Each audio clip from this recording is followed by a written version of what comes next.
जय श्री कृष्ण। अपने कृष्ण चक्षु चैनल में मैं अमिता वशिष्ठ अपने सभी साधकों का हार्दिक अभिनंदन करती हूँ। अपने भविष्य के बारे में कौन नहीं जानना चाहता। भविष्य जानने का हस्तरेखा शास्त्र से सरल तरीका और कोई भी नहीं है। तो आइए आज हम जानते हैं हस्तरेखा शास्त्र के मूलभूत सिद्धांतों को, जिससे आप स्वयं भी अपने हाथों की पड़ताल कर सकें। जानने से पहले यदि आपने अभी तक कृष्ण चक्षु चैनल को सब्सक्राइब नहीं किया है तो प्लीज चैनल को सब्सक्राइब करें। वीडियो पसंद आए लाइक करें, शेयर करें और कमेंट में जय श्री कृष्ण जरूर लिखें। तो पहली बात जो कि शास्त्रों में कही जाती है कि स्त्री का बायां व पुरुष का दायां हाथ प्रधान रूप से देखा जाता है, लेकिन स्वयं अनुभूत तथ्यों से तथा आजकल के समय में जो बदलाव आए हैं, जहां औरतें पुरुषों से कंधे से कंधा मिलाकर कार्य करती हैं, तो वहां बाएं हाथ को भाग्य का और दाएं हाथ को कर्म का प्रतिनिधित्व करने वाला माना जाता है। तो आप जब भी किसी का हाथ देखें या स्वयं भी अपने हाथों की पड़ताल करें तो अपने बाएं हाथ को भाग्य का अर्थात आप ईश्वर से प्रारब्ध में क्या लेकर आए हैं, और दाएं हाथ में अर्थात इस जीवन में आपके कर्म किस प्रकार के चल रहे हैं, उस प्रकार से अपने हाथों की रूपरेखा का विश्लेषण अपने हृदय में स्वीकार करें। तो हथेली के मूल में इस प्रकार 1, 2 या 3 रेखाएं देखी जाती हैं। विरले ही पुरुष होते हैं जिनके हाथ में मणिबंध के रूप में 4 रेखाएं मौजूद होती हैं। इसके बारे में मैं आपको आगे वीडियो के अंत में बताऊंगी। इन 3 रेखाओं को मणिबंध रेखा या ब्रेसलेट लाइन कहा जाता है। प्रथम मणिबंध रेखा जैसा कि आप स्क्रीन पर देख पा रहे हैं, इसके मध्य का जो स्थान है वह केतु का क्षेत्र कहलाता है। मैं आपको बता दूं कि आगे मैं जिन जिन पर्वतों के विषय में आपको और उनके स्थान बताऊंगी, वे पर्वत यदि उन्नत, उठे हुए और साफ हैं तो आप पाएंगे कि आपकी कुंडली में भी उनकी स्थितियां उतनी ही बेहतर आपको मिलेंगी। तो इस प्रकार आप हस्तरेखा से अपने कुंडली का भी विश्लेषण कर सकते हैं। तो प्रथम मणिबंध रेखा के मध्य का स्थान जो केतु का क्षेत्र कहलाता है, इसे केतु पर्वत भी कहते हैं। इस केतु पर्वत के पास अंगूठे के मूल में इस प्रकार जीवन रेखा के भीतर के क्षेत्र का यह जो निचला हिस्सा है, जैसा कि आप स्क्रीन पर देख पा रहे होंगे, इसे शुक्र पर्वत कहा जाता है। इसको 2 भागों में विभाजित किया जाता है। नीचे का हिस्सा शुक्र पर्वत और ऊपरी हिस्सा मंगल पर्वत कहलाता है। यह मंगल का क्षेत्र हो जाता है। आपकी फर्स्ट फिंगर, प्रथम उंगली जिसे तर्जनी कहते हैं, इसके ठीक नीचे का स्थान गुरु पर्वत कहलाता है। इसके पास मध्यमा या मिडिल फिंगर के नीचे शनि पर्वत, वहीं बिल्कुल इसके पास रिंग फिंगर या जिसे अनामिका कहते हैं, उसके नीचे सूर्य पर्वत का स्थान होता है। अंतिम उंगली लिटिल फिंगर या कनिष्ठिका के नीचे बुध पर्वत का स्थान शास्त्रों में दिया गया है। बुध पर्वत के ठीक नीचे निम्न मंगल क्षेत्र माना जाता है। आमने सामने यह दोनों मंगल के क्षेत्र माने जाते हैं, जहां अंगूठे और तर्जनी के मध्य का स्थान उच्च मंगल क्षेत्र और बुध पर्वत के ठीक नीचे का स्थान निम्न मंगल क्षेत्र माना जाता है। हथेली का बिल्कुल बीच का यह हिस्सा राहु पर्वत कहलाता है। अंतिम बचा हुआ जो हिस्सा है वह चंद्र पर्वत अर्थात चंद्र का क्षेत्र कहलाता है। अब बात करते हैं रेखाओं की। तो अंगूठे के पास से इस प्रकार मूल 3 रेखाओं का प्रारंभ होता है। इनमें पहली रेखा इस प्रकार नीचे की ओर जाकर जीवन रेखा कहलाती है। यह मणिबंध रेखा से अथवा केतु के क्षेत्र से जाकर जुड़ जाती है। दूसरी रेखा इस प्रकार सीधी जाकर मस्तिष्क रेखा कहलाती है। यह 3 प्रकार की देखी जाती है। कहीं कहीं यह चंद्र पर्वत को स्पर्श करती है, कहीं मंगल के क्षेत्र को स्पर्श करती है, तो कहीं थोड़ा थोड़ा हृदय रेखा के समीप खिसकती जाती है। यह मस्तिष्क रेखा कहलाती है। इसका जीवन में बहुत महत्वपूर्ण योगदान होता है। तीसरी रेखा जो कि सारे पर्वतों को स्पर्श करते हुए अर्थात सभी पर्वतों के मूल को स्पर्श करते हुए हथेली के अंत तक पहुंचती है, वह हृदय रेखा कहलाती है। मणिबंध से प्रारंभ होकर शनि पर्वत तक जाने वाली यह रेखा जो कि आप देख रहे हैं भाग्य रेखा कहलाती है। इसे धन की रेखा, फेट लाइन, शनि की रेखा और न जाने क्या क्या नाम शास्त्रों में दिए गए हैं। यह 4 महत्वपूर्ण रेखाएं प्रत्येक व्यक्ति के हाथ में अवश्य मिलती हैं। इनमें से चौथी रेखा जो धन की रेखा कही जाती है, किन्हीं किन्हीं हाथों में थोड़ी हल्की होती है, लेकिन होती अवश्य है।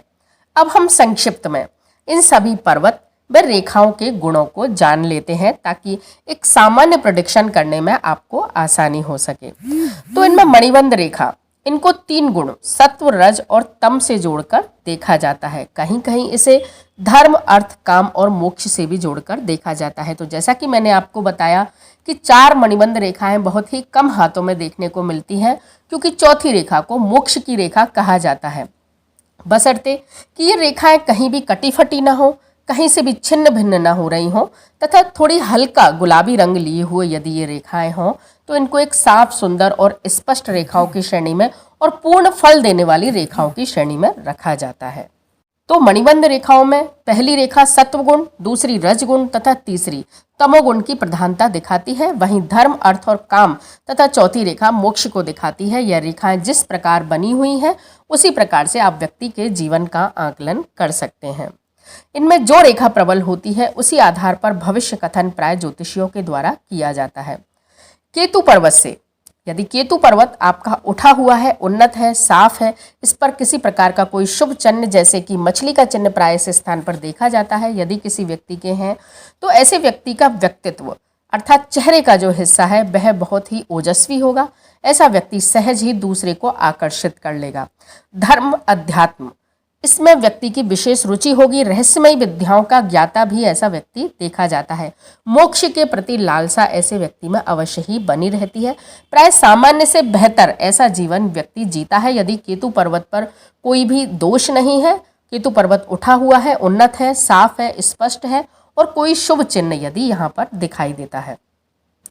दूसरा, शुक्र पर्वत, यह आपके गृहस्थ जीवन को, आपको जीवन में कितना भोग और लग्जरी पसंद है, आपका जीवन साथी, आपका ससुराल पक्ष कैसा होगा, ससुराल से आपके संबंध किस प्रकार के होंगे तथा धन व भोग के प्रति आपकी कैसी प्रवृत्ति होगी, यह शुक्र पर्वत दिखाता है। शुक्र पर्वत यदि निर्दोष होता है तो व्यक्ति बहुत ही आनंददायक और आरामदायक जीवन जीता है। आमने सामने के मंगल पर्वत अर्थात अंगूठे और तर्जनी के बीच का स्थान तथा इसके ठीक सामने उच्च और निम्न मंगल पर्वत जो है वह आपके पराक्रम, आपके भीतर कितना साहस है, कितनी निडरता है, छोटे भाई बहनों से आपके किस प्रकार के संबंध हैं तथा भूमि और प्रॉपर्टी से लाभ को दिखाता है। गुरु पर्वत जो कि तर्जनी उंगली के ठीक नीचे है, यह आपके आध्यात्मिक ज्ञान को, आपकी पढ़ाई किस प्रकार की रहने वाली है, आपकी धर्म में रुचि किस प्रकार की रहेगी, आप दूसरे को समझाने में कितने माहिर हैं, यह दिखाता है। गुरु पर्वत दान की प्रवृत्ति आपकी कैसी है, आप किस प्रकार दान अर्थात दूसरे की मदद में किस प्रकार के होंगे, समाज तथा घर में आपका कैसा स्थान होगा, आपकी प्रभुता किस प्रकार की रहेगी, यह बताता है गुरु पर्वत। यदि बात शनि पर्वत की जाए तो शनि का जो क्षेत्र है वह आपका भाग्य स्थान माना जाता है। आपकी उम्र का अंतिम पड़ाव बुढ़ापा आपका कैसा होगा, आपकी संतान कैसी होगी, नौकर चाकर किस प्रकार आपके सेवा भावी होंगे, आपकी न्यायप्रियता को शनि का क्षेत्र बहुत अच्छे से उजागर कर देता है। करियर के विषय में भी यह कहीं कहीं बताता है आपका करियर कैसा होगा, स्वभाव, आपके छोटी भाई बहनों से और नौकरों से संबंध किस प्रकार के होंगे। अगला जो स्थान है वह सूर्य पर्वत का है। सूर्य तो सूर्य आपके करियर, समाज में मान प्रतिष्ठा, चेहरे और आंखों के तेज के विषय में बतलाता है। यह राजयोग कारक भी होता है। सूर्य के क्षेत्र से ही पता लगता है कि व्यक्ति को सरकारी नौकरी मिलेगी अथवा नहीं, कैसा जीवन करियर व्यक्ति का कैसा रहेगा, यह सूर्य के क्षेत्र से विशेषकर पता लगता है। समाज में मान प्रतिष्ठा को भी सूर्य का क्षेत्र बताता है कि व्यक्ति की समाज में प्रतिष्ठा किस प्रकार की होगी। बुध का क्षेत्र व्यक्ति के व्यापार को, विवाह को और कहीं कहीं संतान का भी स्थान बुध के नीचे बनी हुई विवाह रेखाओं से ही पता लगता है। बुध के द्वारा व्यक्ति की बौद्धिक क्षमताओं का भी पता लगता है। वाणी के बारे में पता लगता है व्यक्ति की वाणी किस प्रकार की होगी। तो कुल मिलाकर वाणी, व्यापार, संतान और विवाह के संबंध में बुध पर्वत का निर्दोष होना, स्पष्ट होना, उठा हुआ होना, किसी अच्छी रेखा या चिन्ह का बना होना बुध के उन्नत होने का संकेत होता है। चंद्र पर्वत से व्यक्ति के स्वभाव का, उसके प्रेम संबंधों का, उसकी भोग की प्रवृत्ति का, विदेश यात्राओं का पता लगता है। चंद्र के द्वारा इन सब चीजों का व्यक्ति की मानसिक अवस्था किस प्रकार की है यह सब पता लगता है। राहु का क्षेत्र बताता है कि व्यक्ति जुआ, सट्टा अथवा शेयर इत्यादि, लॉटरी आदि के माध्यम से कैसा धन कमाएगा, चल अचल संपत्तियां किस प्रकार की होंगी, पैतृक संपत्ति के रूप में व्यक्ति को क्या प्राप्त होगा, यह सभी राहु के माध्यम से पता लगता है। ये सभी पर्वत यदि ऊंचे उठे हुए हों, हाथ की बनावट भी अच्छी हो, दोष रहित हाथ हो और दोष रहित रेखाएं और पर्वत हो तो ये अपने श्रेष्ठ फल देते हैं। कुल मिलाकर हाथ को देखते ही प्राय जो हस्तरेखा शास्त्री हैं वे देखते ही अनुमान लगा लेते हैं पर्वतों की स्थिति से ही कि व्यक्ति का जीवन कैसा जा रहा है और कैसा जाने वाला है। तो अब बात करते हैं रेखाओं की। पहली रेखा जीवन रेखा। जैसा कि मैंने आपको पूर्व में ही अपने वीडियोस में बता रखा है कि जो रेखाएं हैं वह जितनी स्पष्ट होती हैं, टूटी फूटी नहीं होती हैं, पूरी बनी होती हैं, निर्दोष रेखाएं जिन्हें यदि कहा जाता है, तो जीवन रेखा यदि इसी प्रकार के गुणों को लिए हुए हो, मतलब टूटी फूटी ना हो, स्पष्ट हो, पूरी बनी हुई हो, तो व्यक्ति शतायु होता है, अर्थात एक लंबा और समृद्ध जीवन ऐसा व्यक्ति जीता है। क्योंकि जीवन रेखा से ही जुड़कर बहुत सी भाग्य रेखाओं की भी शुरुआत होती है। तो जीवन रेखा यदि अच्छी है तो व्यक्ति का जीवन बेहतर ही होता है। मस्तिष्क रेखा जातक की बौद्धिक क्षमताओं की ओर इशारा करती है। किस प्रकार की व्यक्ति की बौद्धिक क्षमता है, किस प्रकार की व्यक्ति जीवन में निर्णय लेने वाला है, और उन निर्णयों से उसके जीवन की रूपरेखा भी तैयार होती है। तीसरी रेखा हृदय रेखा होती है, जो दिल की मजबूती को, भावनात्मक संबंधों को, समाज में व्यक्ति की मान प्रतिष्ठा इत्यादि को दर्शाती है। तो इस प्रकार हस्तरेखा शास्त्र के ये बे आधारभूत पहलू हैं जो कि सामान्यतः व्यक्ति अपने ही हाथों का विश्लेषण इनके माध्यम से कर सकता है। यदि आपको वीडियो पसंद आया हो तो वीडियो लाइक, शेयर और सब्सक्राइब करें और कमेंट में जय श्री कृष्ण लिखकर मेरे मनोबल को अवश्य बढ़ाएं। धन्यवाद। जय श्री कृष्ण।